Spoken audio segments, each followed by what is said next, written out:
کیا ذوالقرنین نبی تھے؟ بعض علماء کہتے ہیں کہ ذوالقرنین نبی تھے، لیکن اکثر علماء کہتے ہیں کہ نبی نہیں تھے، البتہ ایک انصاف پسند اور اعلیٰ درجے کے متقی پرہیزگار بادشاہ تھے۔ حضرت علی رضی اللہ عنہ سے جب ذوالقرنین کے متعلق دریافت کیا گیا تو آپ نے فرمایا کہ میں نے اللہ کے رسول صلی اللہ علیہ وسلم سے سنا ہے کہ ذوالقرنین اللہ کا مخلص اور فرما بردار بندہ تھا۔ ایک دوسرے موقع پر حضرت علی نے فرمایا کہ ذوالقرنین نہ نبی تھے نہ فرشتہ، بلکہ وہ تو ایک نیک صالح مومن تھے۔ ذوالقرنین کہاں ہوئے؟ یہ عیسیٰ علیہ السلام سے تقریباً 2300 سال پہلے حضرت ابراہیم علیہ السلام کے زمانے میں ملک روم میں ہوئے ہیں۔ چنانچہ وہب بن منبہ جو تاریخ کے بہت بڑے عالم لکھتے ہیں کہ ذوالقرنین تو رومی تھا، یہ ایک بڑھیا کا اکلوتا بیٹا تھا، اس کا نام سکندر تھا۔ علامہ ابن کثیر نے کہا ہے کہ حضرت ذوالقرنین نے پیدل حج کیا۔ جب حضرت ابراہیم علیہ السلام کو ان کے آنے کا علم ہوا تو آپ نے مکہ مکرمہ سے باہر آ کر آپ کا استقبال کیا اور ان کو دعائیں دی اور کچھ اہم نصیحتیں فرمائی۔ ان دعاؤں ہی کا نتیجہ تھا کہ ذوالقرنین نے پوری دنیا پر حکومت کی۔ حضرت خضر علیہ السلام ان کے خاص وزیر تھے، شاید اسی لیے اللہ تعالیٰ نے دونوں کا قصہ ساتھ ساتھ بیان فرمایا ہے۔ ان کا ذوالقرنین لقب اس وجہ سے پڑا کہ ان کو اللہ تعالیٰ نے ظاہر اور باطن کا علم عطا کر رکھا تھا، نیز انہوں نے مشرق و مغرب کا سفر کیا تھا۔ قرآن کریم کسی بھی واقعے کا صرف وہی اہم حصہ بیان کرتا ہے جس سے دین اور دنیا کا فائدہ اور عبرت و نصیحت حاصل ہوتی ہو، چنانچہ واقعہ ذوالقرنین کا صرف اسی قدر حصہ بیان فرمایا ہے۔ ارشاد فرمایا کہ ذوالقرنین انصاف پسند اور نیک بادشاہ تھے جو مشرق و مغرب میں پہنچے اور ان کے ملکوں کو فتح کیا اور ان میں امن اور انصاف کی حکومت قائم کی۔ ان کو اللہ تعالیٰ نے ہر طرح کی وہ سہولیات مہیا فرمائی تھی جن سے وہ شاہی منصوبوں کو بآسانی پورا کر سکیں۔ انہوں نے فتوحات حاصل کرتے ہوئے 3 طرف سفر کیے تھے، نمبر 1 مغرب اقصیٰ تک، نمبر 2 مشرق اقصیٰ تک، نمبر 3 شمال میں پہاڑوں تک۔ علامہ جلال الدین محلی نے تفسیر جلالین میں جو کچھ واقعے کی تفصیل بیان فرمائی ہے اس کے مطابق اور دوسرے مفسرین کے مطابق ان کے سفروں کی تفصیل یہ ہے۔ ذوالقرنین کا پہلا سفر جانب مغرب ہوا تھا۔ ذوالقرنین نے ملک فتح کرنے کی غرض سے مغرب کی جانب سفر شروع کیا اور درمیان کے ملکوں کو فتح کرتے کرتے جانب مغرب کی اس حد تک پہنچ گئے جس سے آگے کوئی آبادی نہیں تھی۔ وہاں انہیں سورج ایک کالے پانی میں ڈوبتا ہوا دکھائی دیا۔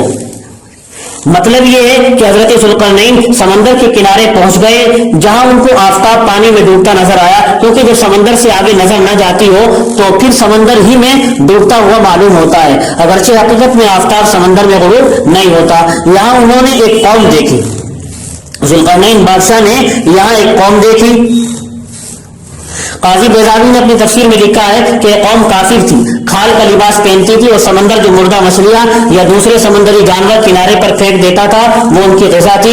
اللہ تعالیٰ نے بذریعہ الہام یا کسی پیغمبر کے ذریعے یہ فرمان بھیجا کہ ذوالقرنین بادشاہ چاہے تو تم اس قوم کو قتل وغیرہ کے ذریعے سزا دو اور چاہے اس کے ساتھ نرمی کا سلوک کرو۔ مطلب یہ کہ پہلے انہیں ایمان کی دعوت دو، اگر قبول نہ کریں تو پھر سزا دو، اور چاہو تو بغیر دعوت ایمان کے ہی ان کو قتل کر سکتے ہو، اس قوم کو قتل کر سکتے ہو، کیونکہ انہیں اس سے پہلے دعوت ایمانی دی جا چکی ہے جس کو انہوں نے ٹھکرا دیا تھا، قبول نہیں کیا تھا۔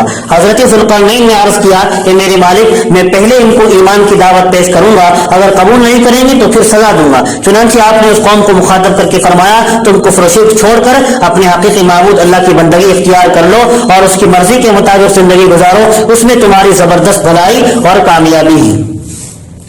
اور جو قرآن بیان کر رہا ہے ان کا واقعہ، اور دوسرا سفر ذوالقرنین کا جانب مشرق ہوا تھا۔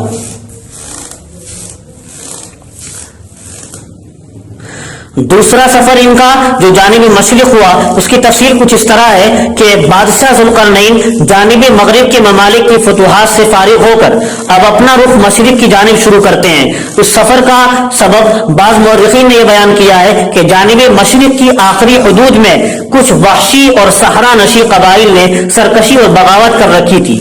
جنگلات میں رہنے والے قبیلوں نے سرکشی اور بغاوت کر رکھی تھی، ان کی سرکوبی کے لیے ذوالقرنین بادشاہ اپنے لشکر کو لے کر وہاں پہنچے۔ قرآن کہتا ہے کہ وہاں جا کر انہوں نے ایک ایسی قوم کو پایا جو دھوپ وغیرہ سے بچنے کے لیے مکان یا خیمہ وغیرہ نہیں بناتی تھی۔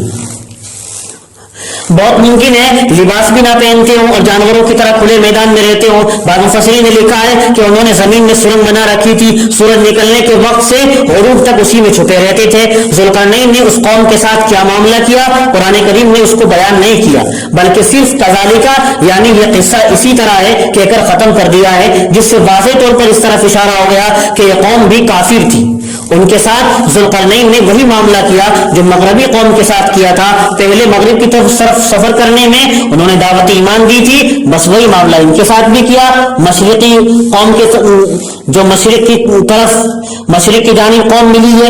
اس کے بعد اللہ تعالیٰ فرما رہے ہیں کہ ذوالقرنین کے پاس جو سامان تھا ہمیں اس کی پوری خبر تھی, یعنی کتنی فوج تھی, کتنے جنگی ہتھیار تھے, کس قدر دوسرے سامان تھے وغیرہ وغیرہ.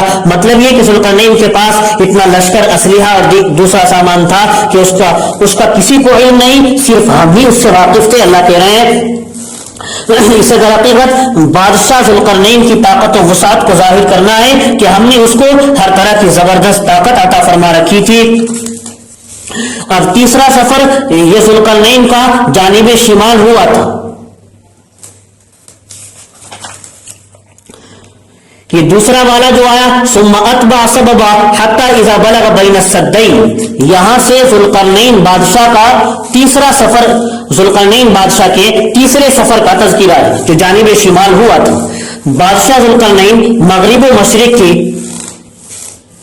فتح و کامرانی کے بعد شمال کی جانب سفر کرتے ہیں. قرآن و حدیث نے کسی سمت کو تو بیان نہیں کیا, البتہ حضرات مفسرین نے جانب شمال کی تصریح کی ہے اور مورخین نے بھی اسی سمت کو ذکر کیا ہے, اور ظاہر بھی یہ ہے کہ کیونکہ اسی طرف آبادی زیادہ تھی. بہرحال سفر کرتے ہوئے ایک ایسے مقام پر پہنچے جو دو پہاڑوں کے درمیان تھا. حضرت ابن عباس سے مروی کہ دونوں پہاڑ آرمینیا اور آذربائیجان کے تھے. پہاڑوں کے دروں میں ایک ایسی قوم ملی جو نہ اپنی بات سمجھا سکتے تھے اور نہ دوسرے کی سمجھ سکتے تھے. کسی ترجمان کے مہیا ہو جانے پر انہوں نے بادشاہ ذوالقرنین سے کہا کہ پہاڑ کے اس پار ایک قوم یاجوج ماجوج رہتی ہے, ہم اس سے بے حد پریشان ہیں. وہ یہاں آ کر تباہی مچاتی ہے, قتل و غارت گری کرتی ہے اور ہماری کھیتیوں کو اجاڑ دیتی ہے. بعض مفسرین نے لکھا ہے کہ موسم بہار میں یاجوج ماجوج آتے تھے, وہاں تمام سبز چیزیں مثلا پھل سبزی وغیرہ کھا جاتے اور خشک چیزیں غلہ وغیرہ اپنے ساتھ لے جاتے تھے اور یہ لوگ خالی رہ جاتے تھے.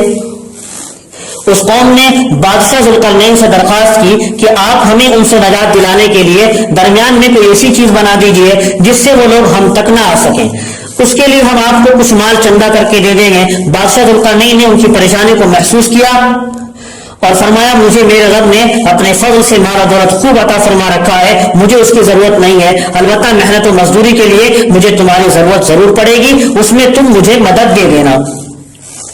میں تمہارے لیے ایک مضبوط دیوار بنا دوں گا, پھر یاجوج ماجوج تمہاری بستی میں نہیں آ سکیں گے.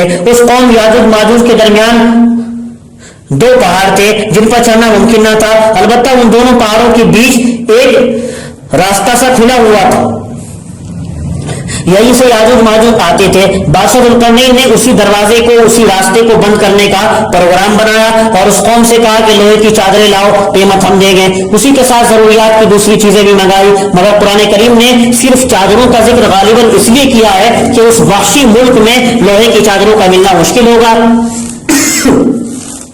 بہرحال جب تمام چیزیں مہیا ہو گئی تو ان کو پورے راستے میں تہبتیں لگوا کر دونوں پہاڑوں کی چوٹی کے برابر کر دیا. تو حکم دیا کہ اس کے چاروں طرف آگ بھڑکاؤ. بادشاہ نے حکم دیا. جب وہ لوہے کی دیوار انگارے کی طرح بالکل سرخ ہو گئی تو پگھلا ہوا تانبا جو پہلے سے تیار تھا آلات کے ذریعے اس دیوار کے چاروں طرف ڈالنے کا حکم دیا. یہ پگھلا ہوا تانبا تپتی ہوئی دیوار کی جتنی بھی وہ دراڑیں تھی, ان میں راستے تھے, سوراخ تھے, ان سب راستوں میں دراڑوں میں گھس گیا, جس سے پوری دیوار مثل پہاڑ کے مضبوط اور مستحکم ہو گئی. خلیفہ واثق باللہ نے اپنی چند امراء کو ایک لشکر دے کر روانہ کیا کہ وہ اس دیوار کی خبر لائیں. یہ لشکر مسلسل 2 سال ملک در ملک گھومتا ہوا آخر اس دیوار کے پاس پہنچا اور پھر واپس آ کر خلیفہ کو خبر دی کہ یہ دیوار لوہے اور تانبے کی بنی ہوئی ہے بہت ہی مستحکم اور بے حد بلند ہے، کتنی ہی کوشش کی جائے اس پر چڑھنا ناممکن ہے۔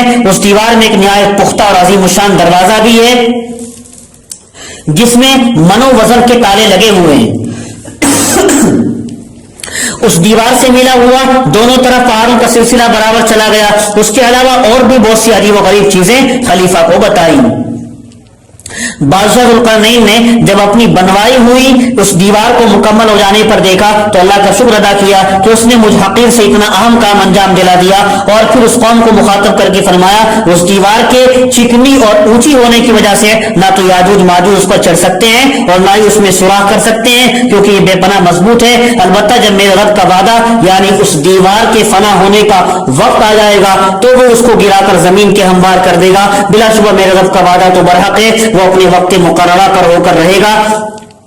مفسرین نے کہا ہے، علامہ جلال الدین محلی نے ساری تفصیل بیان کی ہے اپنی تفسیر جلالین میں۔ مفسرین نے کہا ہے کہ اللہ کا وعدہ قیامت کے قریب یاجوج اور ماجوج کے نکلنے کے وقت پورا ہوگا۔